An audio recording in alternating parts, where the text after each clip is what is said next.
Nge-mute dia. Assalamualaikum warahmatullahi wabarakatuh.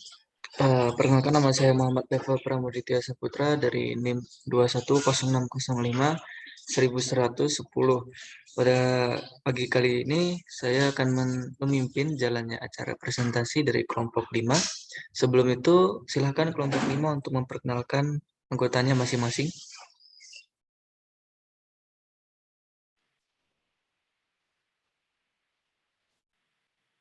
Oke, jadi saya akan memperkenalkan anggota dari kelompok 5. Yang pertama itu ada saya sendiri, yaitu Khalifah Barab Senjani dengan NIM 2106-0511-0004. Lalu ada Maulidia Rahma dengan NIM 2106-0511-0007. Lalu ada Noviansyah Maulana Ramadan dengan NIM 2106-0511-0022. Lalu yang terakhir ada Aldiana Damayanti dengan NIM 2106-0511-0027. Oke. Lalu selanjutnya presentasi akan dilanjutkan oleh Noviansyah. Baik, terima kasih. Pertama-tama ada pengertian kata serapan. Kata serapan itu adalah kata yang berasal dari bahasa asing yang sudah diintegrasikan ke dalam suatu bahasa dan diterima pemakaian secara umum. Contoh sederhananya ada tetapi, yaitu dari bahasa Sanskerta tetapi, namun itulah. Yang selanjutnya ada mungkin dari bahasa Arab mumkinun.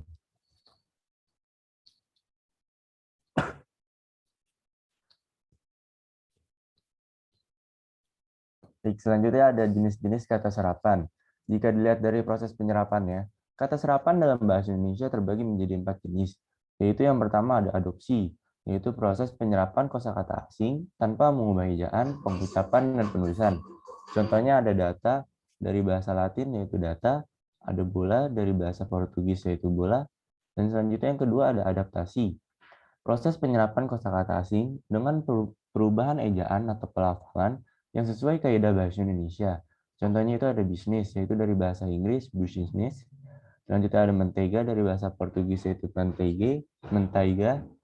Dan selanjutnya yang ketiga ada terjemahan, yaitu proses penyerapan kosakata asing dengan mengambil konsep dasar dari bahasa asalnya, kemudian diterjemahkan ke bahasa Indonesia.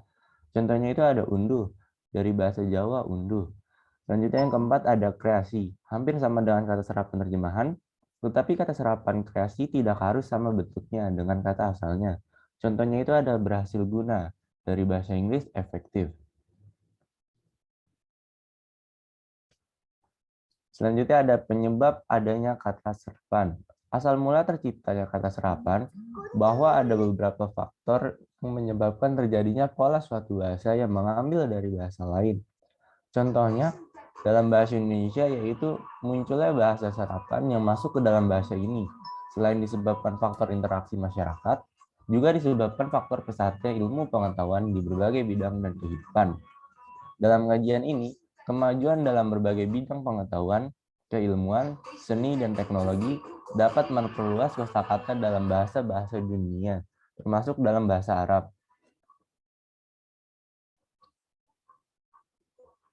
Baik, selanjutnya akan dijelaskan oleh Saudari Maulidia Rahma. Dipersilahkan.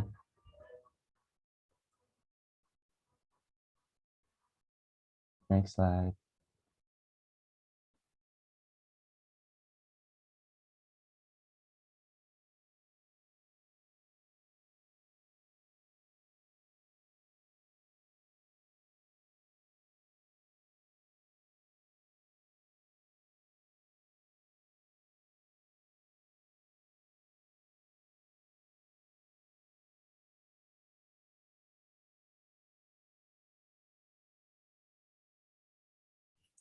Secara garis besar, ada dua yang merupakan sumber perluasan kosakata, yaitu sumber internal dan eksternal.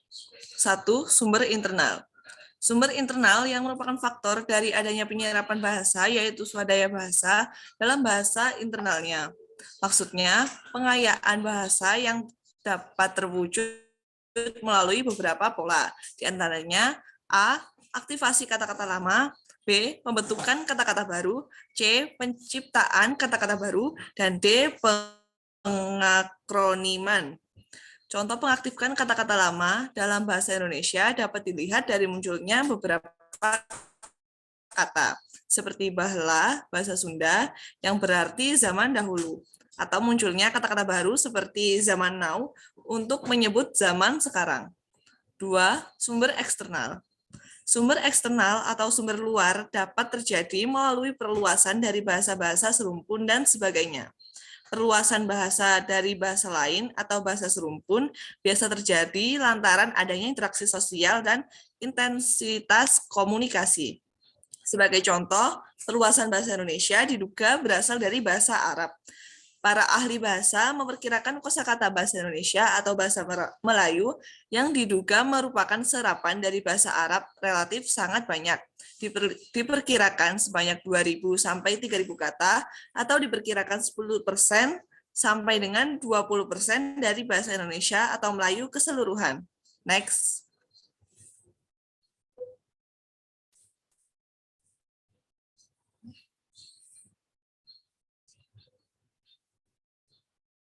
Berdasarkan taraf integrasinya, unsur serapan dalam bahasa Indonesia dapat dibagi menjadi 2 kelompok besar, yaitu 1.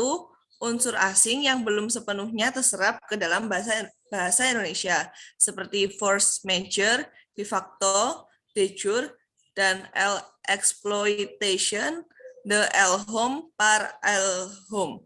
Unsur-unsur itu dipakai dalam konteks bahasa Indonesia, tetapi cara pengucapan dan penulisannya masih mengikuti cara asing. 2. Unsur asing yang penulisannya dan pengucapannya disesuaikan dengan kaidah bahasa Indonesia. Dalam hal ini, penyerapan diusahakan agar ejaannya berubah seperlunya, sehingga bentuk Indonesianya masih dapat dibandingkan dengan bentuk asalnya. Kata serapan kadang disebut sebagai kata pungutan atau kata pinjam karena berasal dari bahasa lain yang dipungut atau dipinjam dan dijadikan kosakata dalam bahasa Indonesia. Penggunaan kata-kata serapan biasanya merupakan hasil konsensus yang kemudian tata penulisannya didasarkan pada panduan yang berlaku. Untuk pembahasan selanjutnya akan dilanjutkan oleh Saudari Aldiana. Baik, kaidah ejaan yang berlaku bagi unsur serapan itu adalah sebagai berikut. Pertama, AE tetap AE jika tidak bervariasi dengan E, seperti aerobi menjadi aerob, aerodynamics menjadi aerodinamika. Kedua, set atau sot Arab menjadi S, seperti asar menjadi asar, musibah menjadi musibah. Hamzah di akhir kata dihilangkan, seperti istinja menjadi istinja atau tinja, wudu menjadi wudu. F tetap F, seperti fanatik menjadi fanatik, faktor menjadi faktor. Goin menjadi G, yang mana makfiroh menjadi makfiroh, maghrib menjadi maghrib. O dari kata Inggris menjadi U, seperti kartun menjadi kartun, proof menjadi proof. Eng tetap eng, seperti kontingen menjadi kontijen, kongres menjadi kongres. Q menjadi K, seperti akuarium menjadi akuarium. Frekuensi menjadi frekuensi. X pada posisi lain menjadi KS, seperti eksekutif menjadi eksekutif, ekspres menjadi ekspres. Y menjadi I jika lafalnya I atau I, seperti dinamo menjadi dinamo, psikologi menjadi psikologi. Zal menjadi Z, yang mana azan menjadi azan, izin menjadi izin. Next. Konsonan ganda diserap menjadi konsonan tunggal, kecuali kalau dapat membingungkan, misalnya acu sama dengan aki, efek menjadi efek, tafakur menjadi tafakur, umat menjadi umat. Unsur serapan yang sudah lazim dieja sesuai dengan ejaan bahasa Indonesia tidak perlu lagi diubah, misalnya bengkel, nalar, dongkrak, selasa, faedah, dan paham. Untuk slide selanjutnya akan dibacakan oleh Saudara Khalif.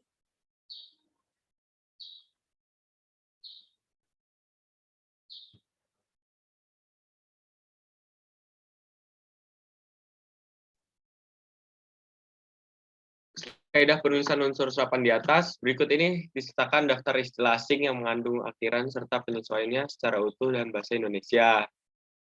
Yang pertama itu ada ad dari bahasa Belanda dibaca menjadi ad.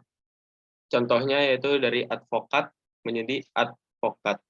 Lalu ada ical dari bahasa Inggris, lalu ada is dari bahasa Belanda dibaca menjadi is. Contohnya itu jadi dari ekonomikal menjadi ekonomis, lalu menjadi ekonomis.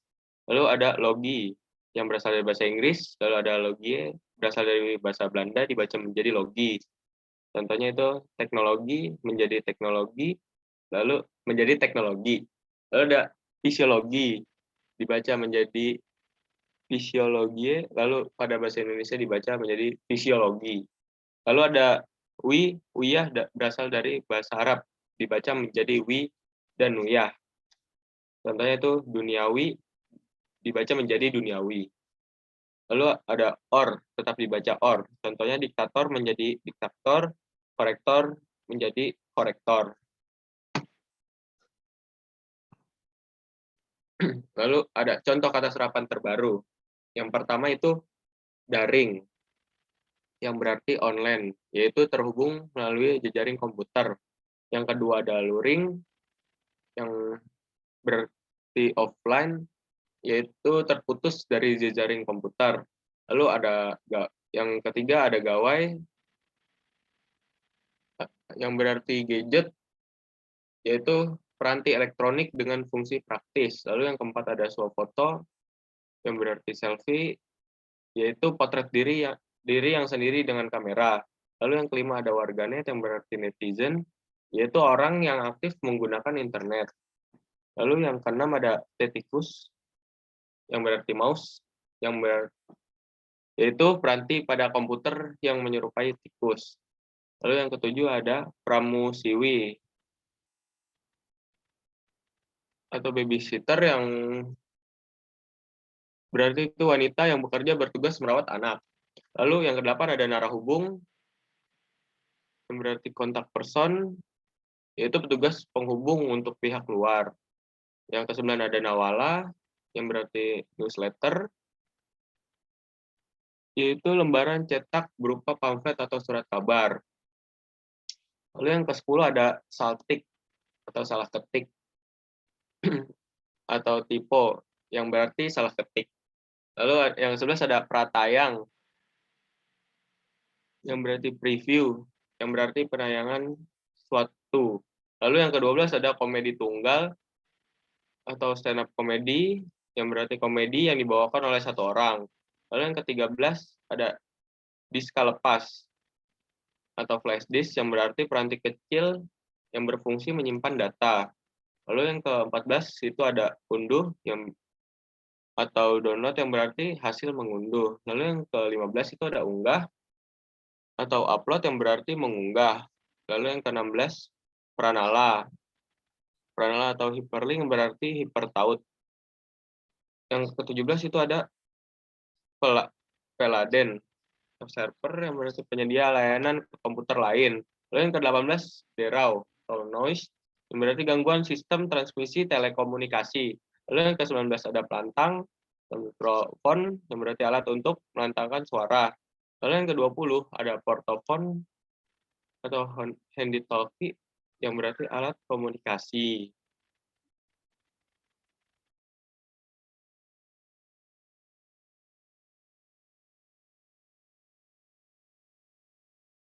Baik, terima kasih kepada kelompok 5 yang telah mempresentasikan materinya. Setelah ini kami akan membuka beberapa pertanyaan yang akan dilanjutkan pada via grup WA, yang nantinya akan dijawab oleh anggota maupun kelompok 5. Mungkin itu saja yang bisa kami jelaskan atau kami bawakan pada hari ini. Mohon maaf bila ada salah kata maupun salah tutur kata. Mohon maaf. Sekali lagi, sekian. Wassalamualaikum warahmatullahi wabarakatuh.